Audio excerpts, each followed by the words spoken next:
Good morning students. In this video we are going to discuss about the third part of your chapter number 17, that is the gases transport, regulation and disorders. First of all let me discuss transport of gases. जैसा कि आपको पता है कि gases exchange हो रहा है था यहाँ पे alveoli और pulmonary arteries में. यहाँ पर exchange of gases takes place, but how they are transported. Now listen, blood carries oxygen from the lungs to the tissue cells for the oxidation and carbon dioxide from the tissue to the cell respiratory surface for the elimination. Transport of oxygen, first of all दो type की gases का transport हो रहा है. तो देखिए oxygen का किस तरह से ट्रांसपोर्टेशन होगा, किस तरह से कार्बन डाइऑक्साइड का ट्रांसपोर्टेशन होता है. It is done in the following manner. A dissolved gas, about 3% of oxygen in the blood, is carried in a dissolved state through the plasma. Okay, 3% जो होती है dissolved gas वो plasma के through carry की जाती है. ठीक है. As oxyhemoglobin, about 97% of oxygen is carried by the RBCs in the blood. ठीक है. ऑक्सी हीमोग्लोबिन के फॉर्म में 97% ऑक्सीजन जो होती है वो आरबीसीज जो होती है ब्लड की वो कैरी करती है और 3% ब्लड प्लाज्मा. ओके, यहाँ पे हमने बता दिया आपको 100% ऑक्सीजन कौन कितना परसेंटेज कैरी करता है. अगेन आई रिवाइज कि जो डिजोल्व गैस होती है प्लाज्मा में वो 3% होती है और जो ऑक्सी हीमोग्लोबिन होती है 97%. ऑक्सी हीमोग्लोबिन के फॉर्म में ऑक्सीजन जो होती है 97% कैरी करती है आरबीसीज. हीमोग्लोबिन एक red colour iron containing pigment है जिसकी वजह से जो आरबीसी से उनका कलर रेड होता है जो कि आरबीसी में प्रेजेंट होते हैं. To which oxygen can bind in a reversible manner to form the oxy haemoglobin. 4 molecule of oxygen bind 1 molecule of haemoglobin और क्या बना लेते हैं वो ऑक्सी हीमोग्लोबिन बना लेते हैं. अब यहाँ पे कुछ फैक्टर्स हैं जो अफेक्ट करते हैं binding of oxygen with haemoglobin, जैसे कि partial pressure of oxygen, partial pressure of carbon dioxide, hydrogen ion concentration and temperature. Oxygen dissociation curve और ऑक्सी हीमोग्लोबिन डिसोसिएशन कर्व यहाँ पे आपको देखिए. Partial pressure of oxygen is mention here और यहाँ पे बताया गया है आपको percentage saturation of haemoglobin with oxygen. यहाँ पे आपको कुछ लेफ्ट शिफ्ट और राइट शिफ्ट देखने को मिलेगा.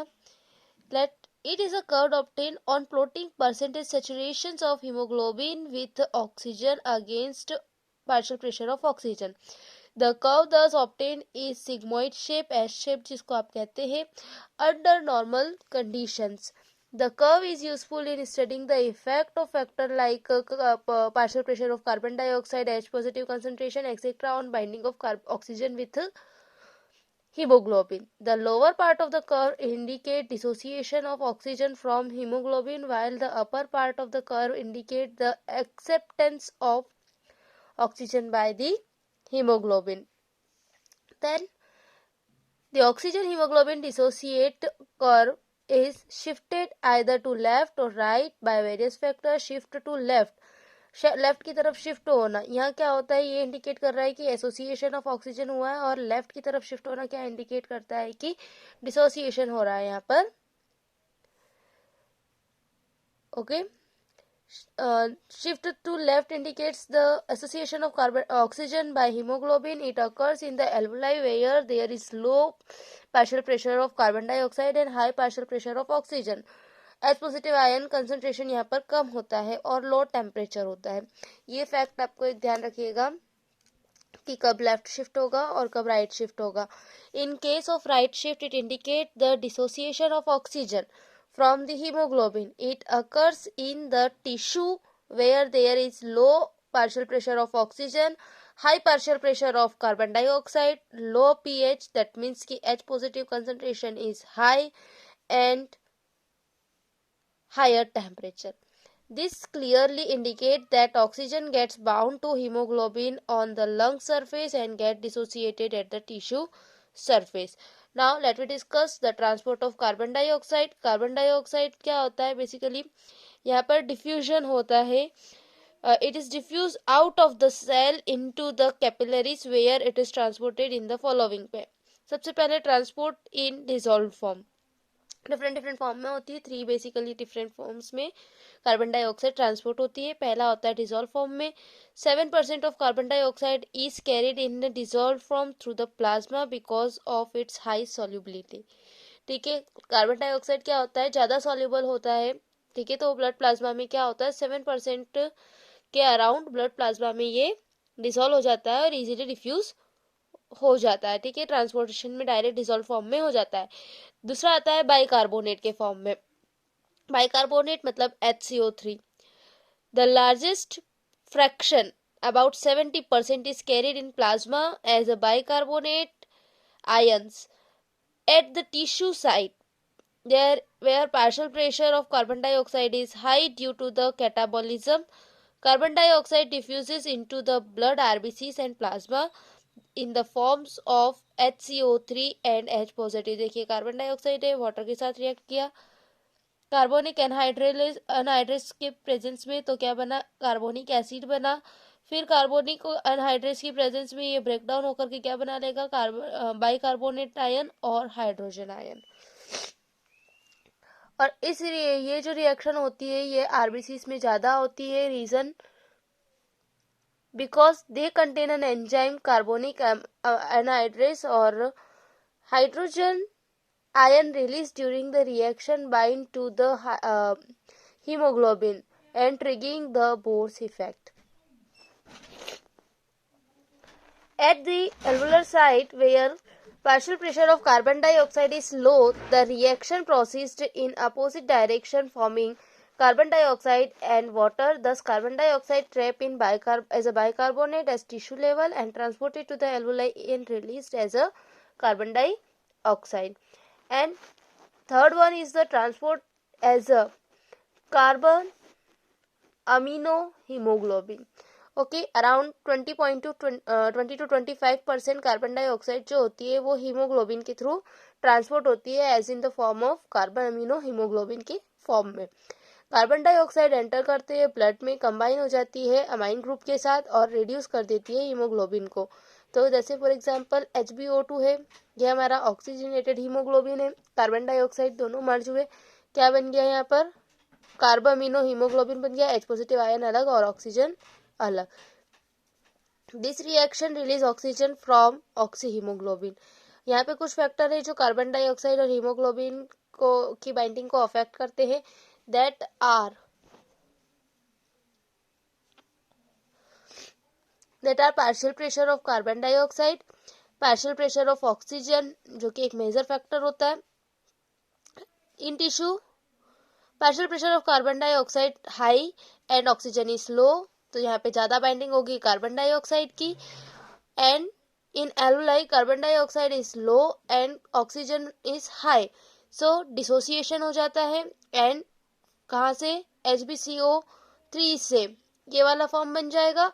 और जब क्या होगा, पार्शियल प्रेशर ऑक्सीजन का ज्यादा होगा, पार्शियल प्रेशर ऑक्सीजन का कम होगा तो ये वाला फॉर्म बन जाएगा, और पार्शियल प्रेशर ऑक्सीजन का ज्यादा होगा तो ये वाला फॉर्म बन जाएगा।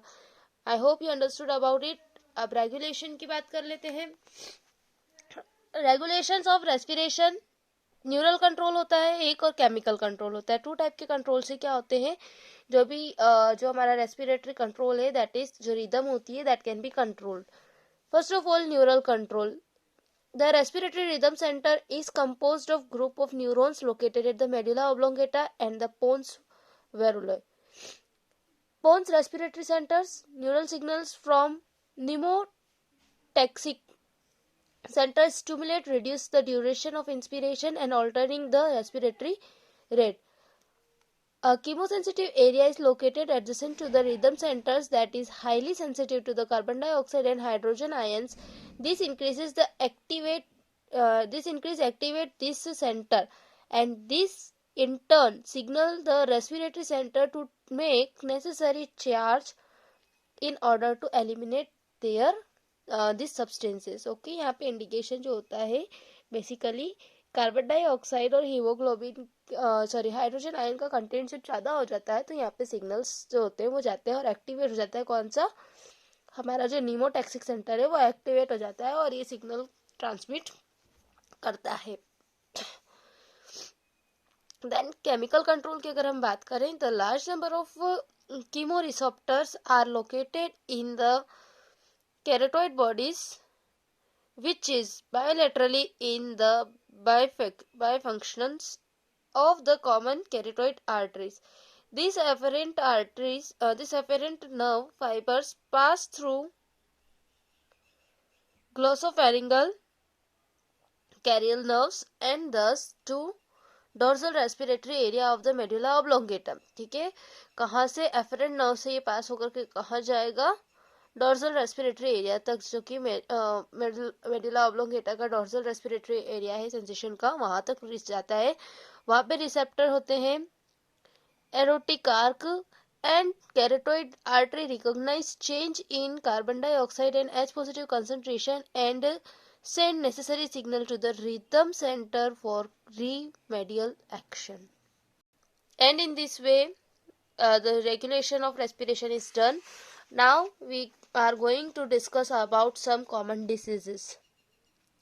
Disorders, यहाँ पे आप बेसिकली 4 टाइप ऑफ डिसऑर्डर्स हम यहाँ पे पढ़ने वाले हैं, उनके कॉजेज, सिम्टम्स और प्रिवेंशन और क्योर कैसे हम कर सकते हैं. फर्स्ट ऑफ ऑल, अस्थमा में क्या होता है, हमको डिफिकल्टी होती है ब्रीदिंग में. इसका कारण क्या होता है कि कुछ एलर्जेंट्स जो होते हैं, okay, that stimulate the release of histamine from the mast cells causing inflammation of bronchi and bronchioles. इसके सिम्टम्स होते हैं जैसे coughing, wheezing and excess amount of mucus lock the bronchi and bronchial. Prevention कैसे किया जा सकता है, जो भी हमारा एलर्जेंस है उसके एक्सपोजर से दूर रह के. क्योर हम कर सकते हैं by taking some antibiotic therapy to remove infection, use of bronchodilator drugs and inhalers for relief.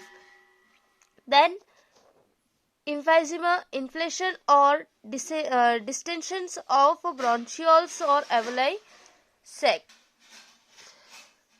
Causes cigarette smoking and inhalations of other smoke toxic substances over a period of time, जो कि क्या करते हैं, alveolar wall को damage करते हैं, तो उनका फंक्शन प्रॉपर नहीं हो पाता है. सिम्टम्स क्या है, due to collapse of alveolar septa, surface area for gas exchanges reduces and lungs inflated, exhalation difficult. Then prevention, cigarette smoking और एयर पॉल्यूटेंट को अवॉइड करना चाहिए. और क्योर कैसे कर सकते हैं, it causes irreversible distortion, hence no permanent cure. Symptomatic treatment involves use of bronchodilators, antibiotics and oxygen therapy. Now the next disorder is occupational respiratory disorders. It is due to the occupation of individual, especially those in grinding or stone breaking industries. Okay, इसकी वजह से जो dust particles होते हैं वो बहुत ज़्यादा collapse हो जाते हैं. Okay, occurs due to the chronic exposure of harmful substances as a silica, asbestos, etc. Abscessosis, silicosis or silicosis, abscessosis. The defense mechanism of body fail to cope with a situation. Then proliferations of fibrous connective tissues of upper part of lung causing inflammation. And how can we prevent, minimize use of the dust, harmful dust से जितना दूर रहा जा सके उतना better है. And use of protective gears, okay, and clothing at workplace, regular health checkup of workers. और अगर क्योर की अगर हम बात करते हैं, there is no permanent cure but we can give symptomatic treatment such as the bronchodilators and antibiotics for secondary infections. Then one a common pneumonia, acute infections और inflammations of the alveoli. Causes की अगर हम बात करते हैं, एक bacteria होता है स्ट्रेप्टोकोकस निमोनी, ठीक है, जो क्या करता है, अदर पैथोजेंस भी इसके लिए रिस्पॉन्सिबल हो सकते हैं जैसे fungi, virus, but main basically streptococcus pneumoniae is responsible for the pneumonia. Symptoms की अगर हम बात करते हैं तो alveoli acute inflamed, most of the space is filled with a fluid and dead WBCs। और जिसको कॉमनली कुछ लोग कहते हैं कि जैसे लंग्स में कुछ लिक्विड का फ्लूइड का जो एयर स्पेस होती है that is filled with a fluid. Okay, so ultimately कुछ कॉमन जो हम जनरल लैंग्वेज में बहुत से आपने बार सुना होगा कि पानी भर जाना। Okay, that is not a पानी और water, that is a fluid. Okay, in which some percentage of water is involved। Prevention की अगर हम बात करें तो protection against the pathogens and antibiotics are used to treat the bacterial infection. With this chapter is completed. Hope you understood about the how breathing and exchange of gases takes place in human beings. And if you have any query, you can contact to me. Thank you.